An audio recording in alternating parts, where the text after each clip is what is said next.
So, Galen, I'm going to be recording this for my project. So, I think you know the deal. Yep. Um,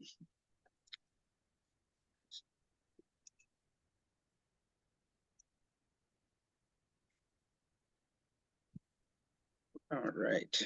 So, welcome, Galen. This is my project.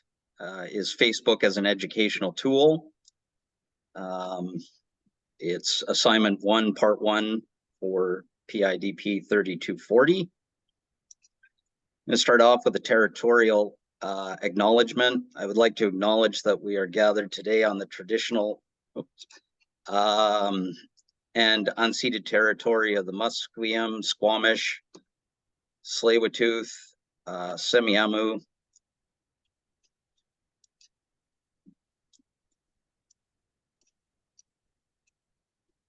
something's gone sideways on me.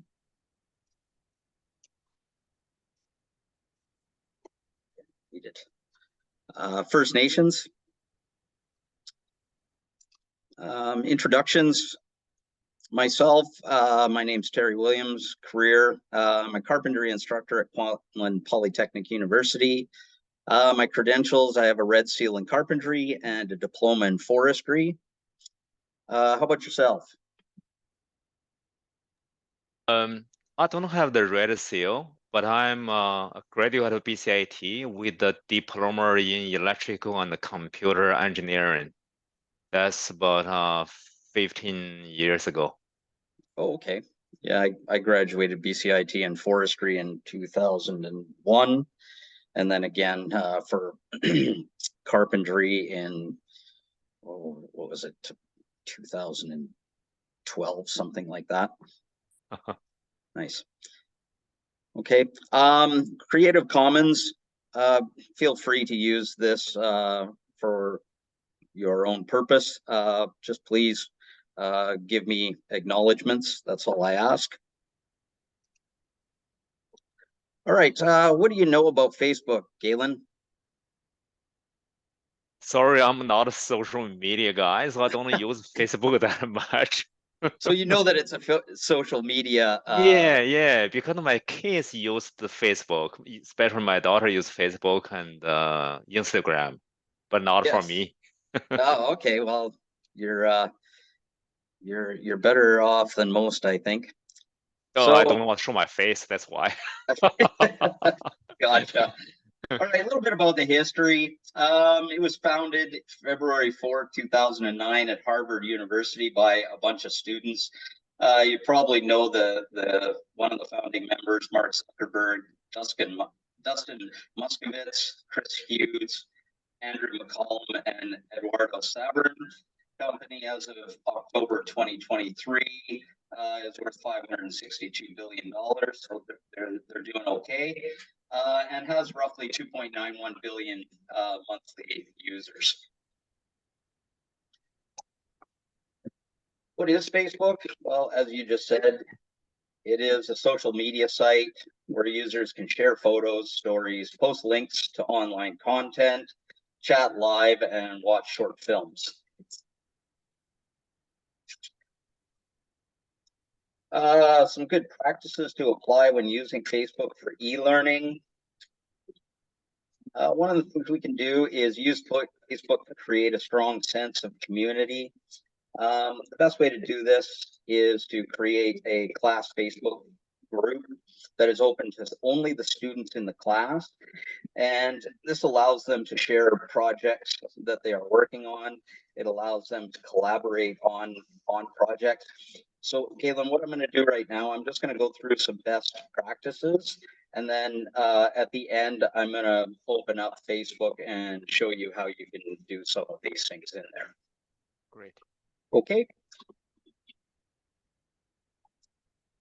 It's great to encourage peer-to-peer discussion. Again, one of the best things about Facebook is that it is social media, humans being social animals,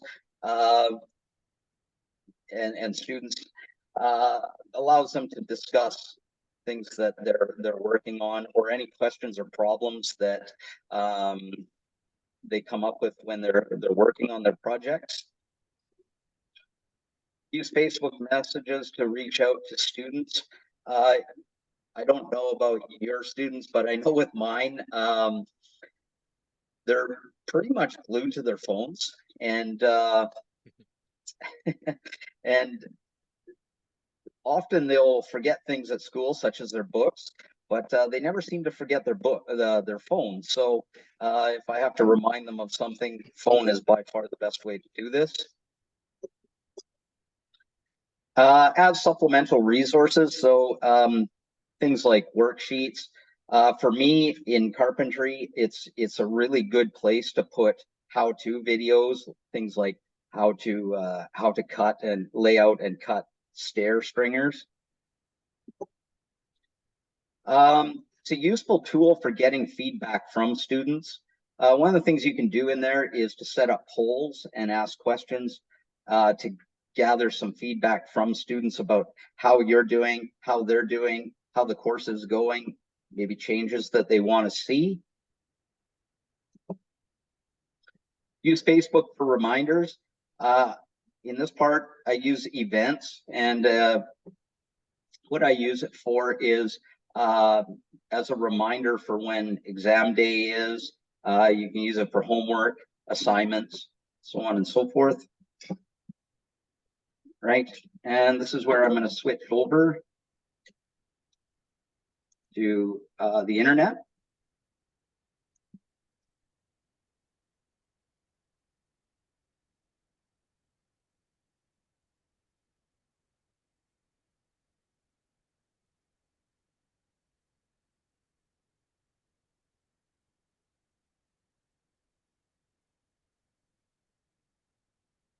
Right, so type in Facebook just in a search engine. This comes up, and you sign up for an account. I've already done that, so if you needed to set up a new account, you go down here and sign up and fill out the information to start a Facebook account. So I'm just going to hit the login or sign up. Click login.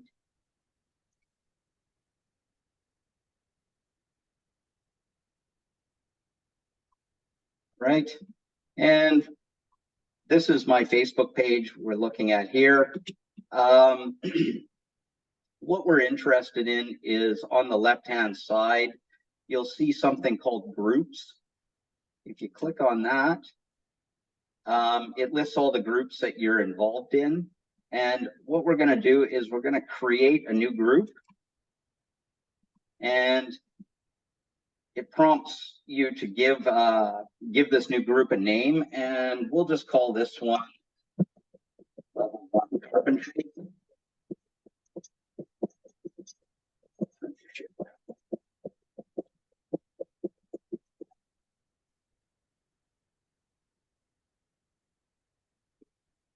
Is you have to choose a privacy, and it's either public or private. So public means anybody can look at it. Private is only members within the group can see the information on it. And we'll just click private because we want to keep it just within this community. And hide group, we're going to leave it visible so that the students can find it. And then you just hit create. And there we go. Here is our new Facebook group.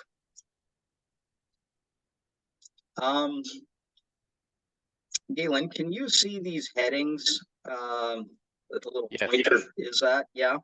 Yeah. Okay. So one of the beauties of it is it really is because it's social media. It's really beneficial for creating that strong sense of community. In here, people can write comments, share pictures, share video of projects that they're working on. They can ask questions for projects that they're working on, or in the apprenticeship program, we have a lot of reading and question answers. They can pose a question on here and see if the group can answer it, or as the instructor, I will go on and answer the question. So I'm going to add photo in here.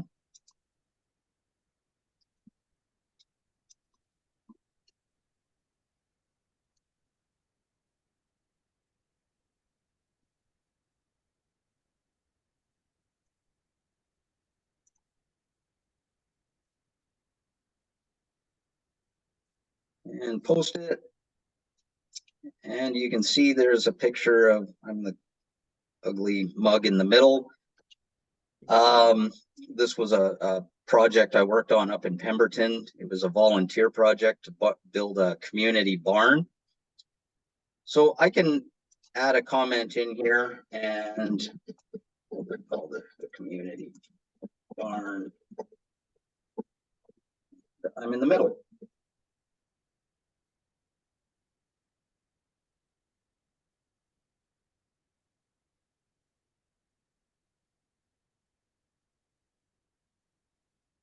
Post it.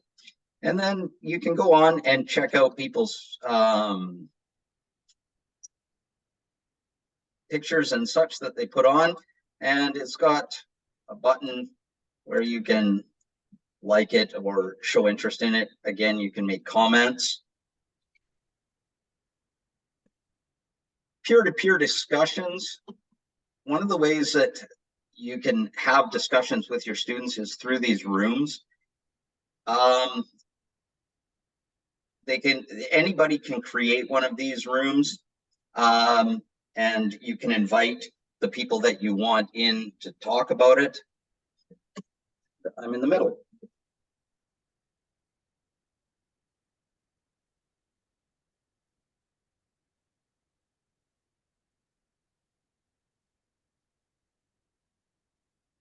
Post it. And then you can go on and check out people's pictures and such that they put on. And it's got a button where you can like it or show interest in it. Again, you can make comments.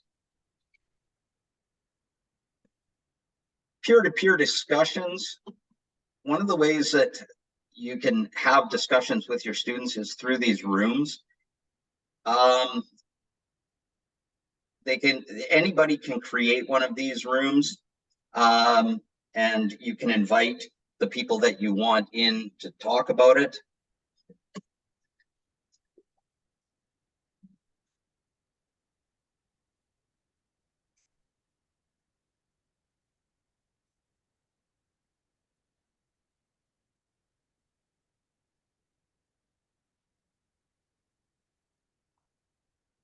Sorry about that.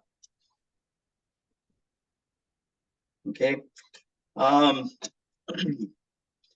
We can go to events and create events.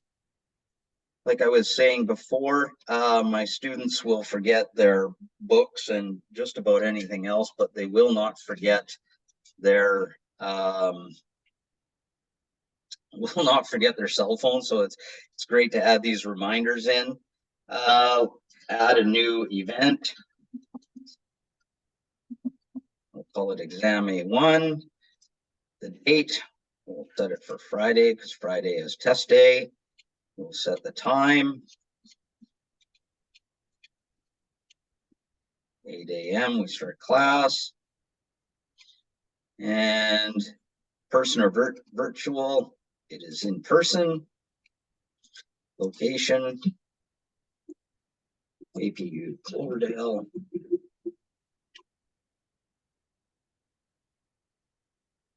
And click create.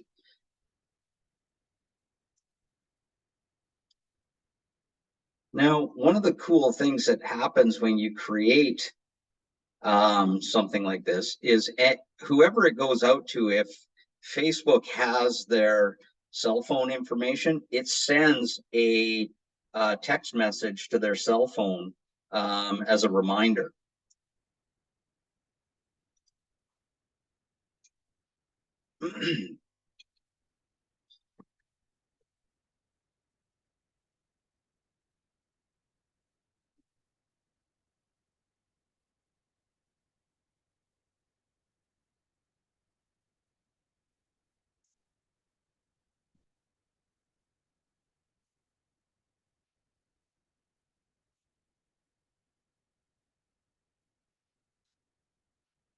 right?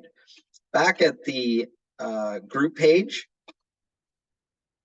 you can add supplemental resources, so files. Just click on upload a file. We'll add a math worksheet.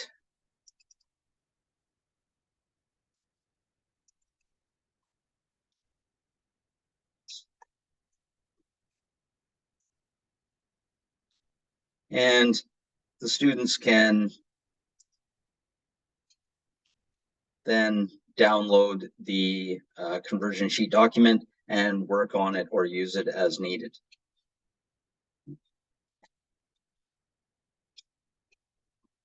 Okay, I'm going to switch back to the PowerPoint presentation.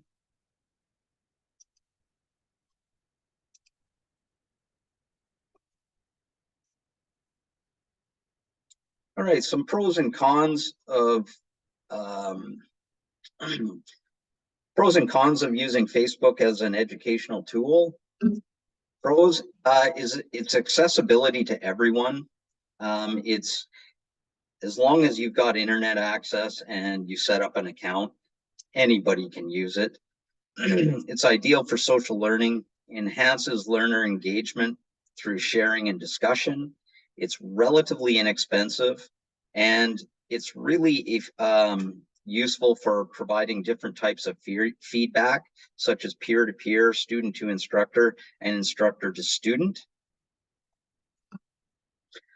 Cons, in my class, this is a huge issue. Cell phones, it can be a major distraction. Some of my students, I don't know what their face looks like, but I sure know what type of phone they own. Lack of security is a problem. Of course, because you're on the internet, people can hack it and steal your information. Limited control over e-learning content.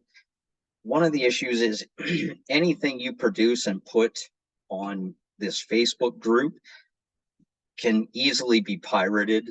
So it is a bit of a limitation. And people potentially abusing the group. Online bullying is a big issue. And again, potentially a problem here.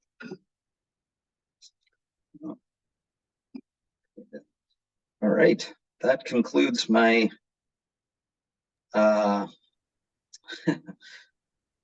my show. Do you have any questions or questions? Yeah, I have Sure. one question. So, you know, I'm living in a very old house. I work on the plumbing or electrical part quite a bit in my old house, right? And I watched a lot of YouTube videos for help. What's the difference between the YouTube and the Facebook for e-learning?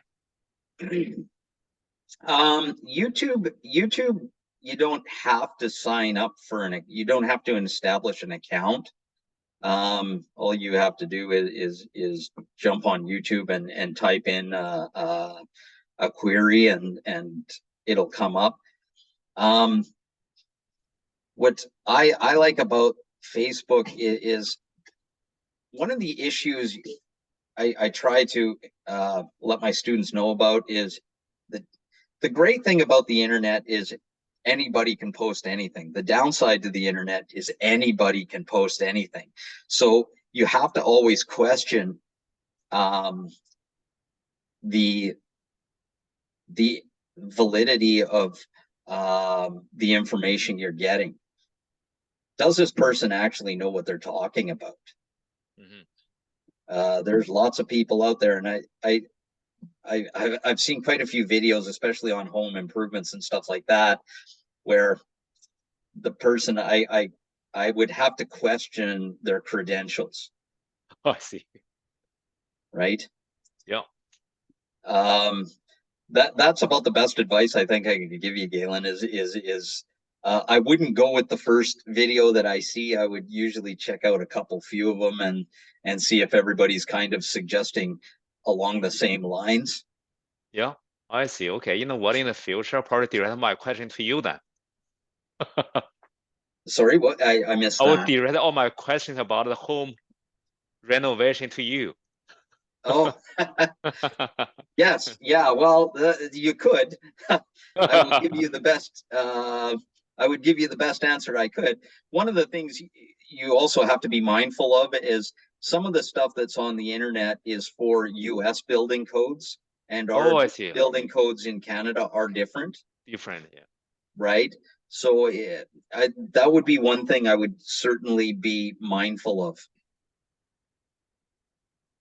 Wow, thank you, Terry. You did a very good job on the presentation. Oh, I learned thank a you. lot.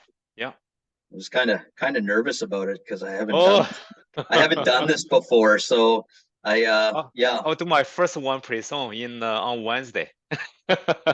excellent, excellent. Thank Well, you, Terry.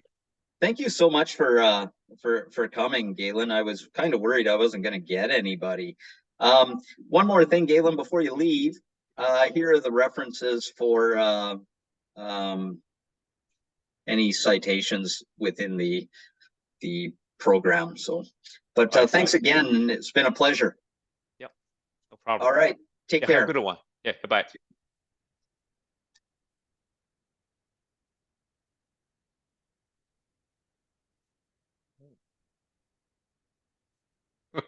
I'm not familiar with the thing either.